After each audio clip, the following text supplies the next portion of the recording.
Alright, so the UFC is back in Brazil, finally. I believe the last time we were here was when Glover lost the belt to Hill. Someone can check me on that if I'm wrong. Despite the crowd despicably shitting on him by walking out on the man as he gave his retirement speech after a morale-destroying whooping, this is a generally passionate, knowledgeable fan base, and the atmosphere should be positively electric for this one. I'm pretty excited. It's secretly pretty stacked as well.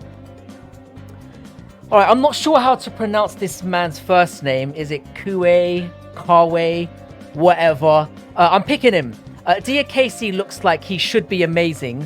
Look at the dude. Jacket. But I've never really been impressed by him. He's lost 4 in 6, and the 2 wins he did get, he fought like an absolute bitch.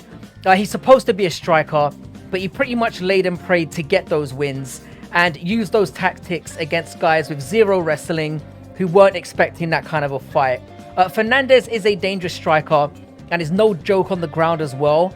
And more importantly for me, is actually a dog in this one. Now, I think there is a chance Fernandez head kicks his pea head to the moon. Diakese's probably going to try to wrestle or clinch and fuck his leg, and I don't think that's going to work this time. Yeah, easy. Moura is going to throw Ruiz on the ground and beat the absolute shit out of her. Ruiz's only strength is actually her wrestling, and she just got starched by Amarim, who wrestled her, who I would argue is actually not as good as Moura. This is a terrible matchup. Moura is going to curb stomp this poor girl. The bunda is excellent. The skills are lacking though, and she is way too small for this division. Only way Moura loses is if she's bet on Ruiz. Yeah, I just saw the odds on this one before I made this. Is this a trap? I'm not stupid. Stop it. Gomez has starched her last 2 opponents, which explains why she is being seen as a favorite. And Hill is coming off one of the worst thrashings I've ever seen inside the cage.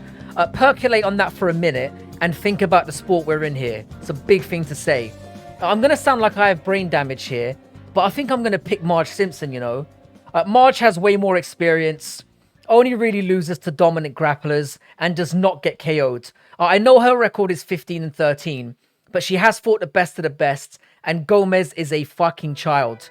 Gomez's best chance to win for me is to starch Marge, and I don't really see that happening. You know what, I'm having second thoughts here. I was actually going to pick Hill, but I'm getting more flashbacks of that life-altering beating that Dern gave her. She also gets robbed a lot, or finds a way to fuck it up. So I think plus 2.5 now might be the way to go. I am secretly edging Hill, but she's not exactly a finisher, and I don't trust judging it all. So yeah, take the over 2.5. I'm sticking to what makes me rich. Alright, I've backed Petrino all the way since he walked into the UFC, and I see no reason to stop now. Modescus is a solid fighter, but doesn't have the output, the power, or the gas tank for a dude on Petrino's level. Petrino is more destructive standing. He's got excellent kickboxing skills, and more concerning for me, he's going to have a huge advantage in the grappling. I expect that if the standing is not going well, he's going to toss Baukauskas' ass around like a salad and then cream that booty on the ground. Forgive the homoerotic image there, I don't know what I'm doing. I do like Baukauskas, and I want to see him do well, especially after the UFC did him so dirty early on in his career. I think they want to see him get thumped here though. It's the only explanation for this matchmaking. Oh, Jesus. This is another absolute piss take. The UFC are real scumbags. Zaleski is a pretty decent striker, but Renat has a dome made out of adamantium and is just so relentlessly aggressive and able to put on intense pressure for an entire fight. Dos Santos' only hope is to land flush on Renat somehow and shadow realm him, but I can't bet on anyone when that's your only avenue. Conventional wisdom tells me that it will be close on the feet, but that Renat will just grab him when he wants to and pitbull him on the ground. Dos Santos is no pushover, and a decision win would not surprise me, but Renat is either winning by stoppage after already feasting on Kevin Lee and clearly getting a taste for it, or he's going to win every round dominantly. Yeah, oh boy, this is a tricky one. I'm so tempted to pick Hugo outright here. He looks so dominant on the Contender Series against the game opponent, showing really intense wrestling pressure, and ended up finishing with a knee bar. which is such a hard submission to pull off on the ground. What is making me nervous is that he fought just less than a month ago and is jumping in here on only a week's notice. Now, Marcos in his last fight was up against Davy Grant. And how do I put this nicely? That bitch lost and ran away with a lucky split decision. This was a borderline robbery. Outside his win over Simon Oliveira, who had a decent record, he's been can-crushing for his entire career. More than Victor Hugo has anyway.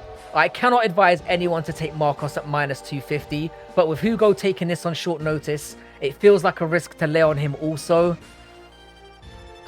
Fuck it. Do you know what? I'm going to take Hugo to win.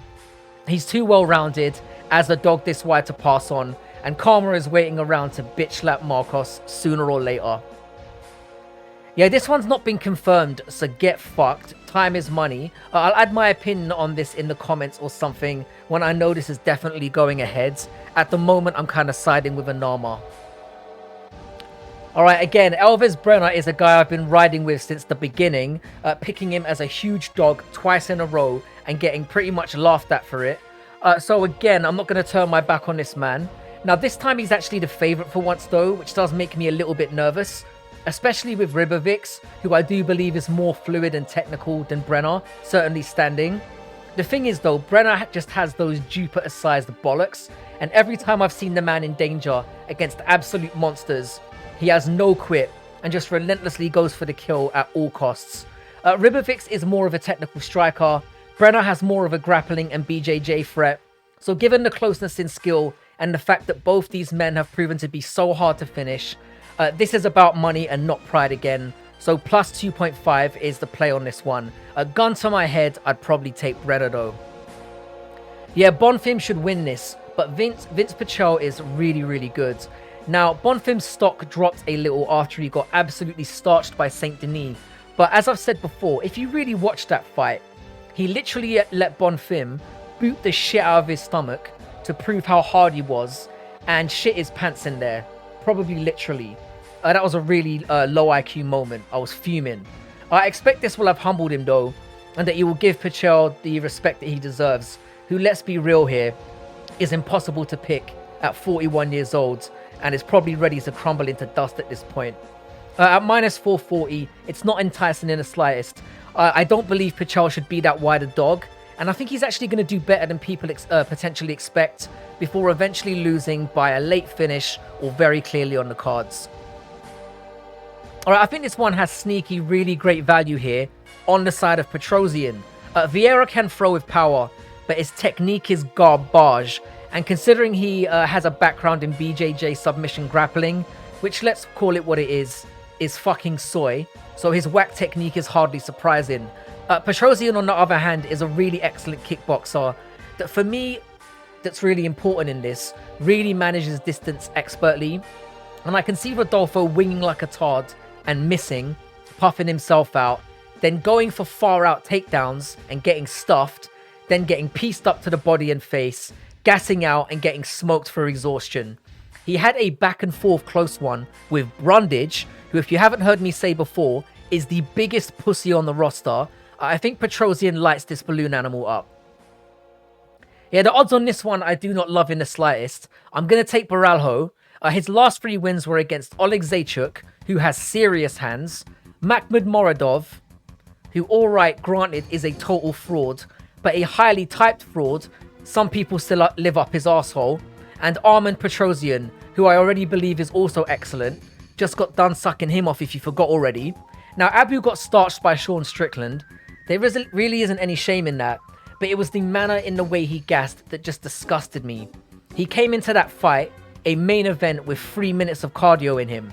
He does have notable wins against Sadabo Sai, who has gone on to be an absolute monster in PFL. But I don't brag when I duppy children up. And this is exactly the same thing. I think Abu will edge the first round and then get outworked to the last 2. The odds are not enticing in the slightest, as I said. And honestly, I would not lay this one. But I think Borralho will have more of a tank and win 2 of the 3 rounds. Yeah, this one should be buried early on the prelims, while the crowd are finding parking and the respectable among us are having a pre-card tug. I'll make this simple. Nascimento got starched by Chris Diakese. And Dontel Mays got starched by the guy he's actually standing across the cage from right now. This is a rematch, if you can believe it. Did you forget that? I actually did too. Nascimento won by submission the last time in a horrible fight. So he probably wins again, I guess. The UFC probably forgot they'd already fought as well. This one makes no sense, but I'm going to take the slightly less crap guy, Nascimento. Don't bet on this either. This is listed as the feature fight. Wow. Fuck off. Alright, everyone picked Muslim Salakov to beat Nicholas Dalby. Did your boy? Did I fuck? Have you seen my record? It's exquisite. I think he's going to get mollywopped in this one, and I don't really say this lightly. I do think Dalby is tough as nails, strong, and a jack of most traits. But Gabriel Bonfim is just a different monster. He's young and more technical, and I think we'll have the advantage wherever the fight goes. Now, the risk here is that if Bonfim doesn't starch Dalby in the first few rounds, will he gas out and have the ring generalship to be patient? We don't really know. It's risky. Bonfim winning the first 2 rounds and then facing adversity in the third would not surprise me, but he is such a high-level kickboxer and defensive submission specialist that I believe that he's going to find a finish in the first 2 against a really game opponent. Plus 1.5 might be a decent one if you want to get value. Dalby has that tough Viking blood. Alright, the question going into this is, does Six-Pack Lewis show the beginning of a new legendary fighter? Here's the thing. I see this fight going in 2 different ways. Either Jelton is going to bum rush him early, take him down and either choke him out or arm triangle the fuck out of him to win by sub or ground and pound, or Jelton Almeida is going to bum rush in and get absolutely smashed in the mouth and brutally laid out. Decisions. Given the year we've had and the odds in this one, I'm so tempted to pick Derek Lewis. Almeida has hometown advantage, is way younger, and despite not really fighting any elite heavyweights, I think should get this done. I should be way more confident in a minus 140 favorite though, and that should indicate what you should do on this. But I've counted Lewis out far too many times, and I think there's no value in this one taking it straight up. If you go with Almeida, take him to finish. If you go with Lewis, take him to finish.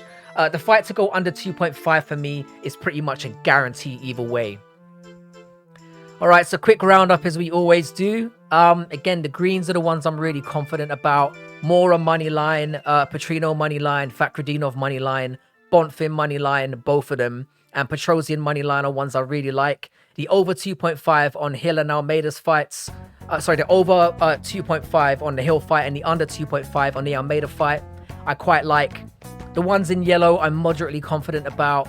And with Hugo and Marcos, like I said, I would outright pick Hugo usually, but given the short notice, it's tricky.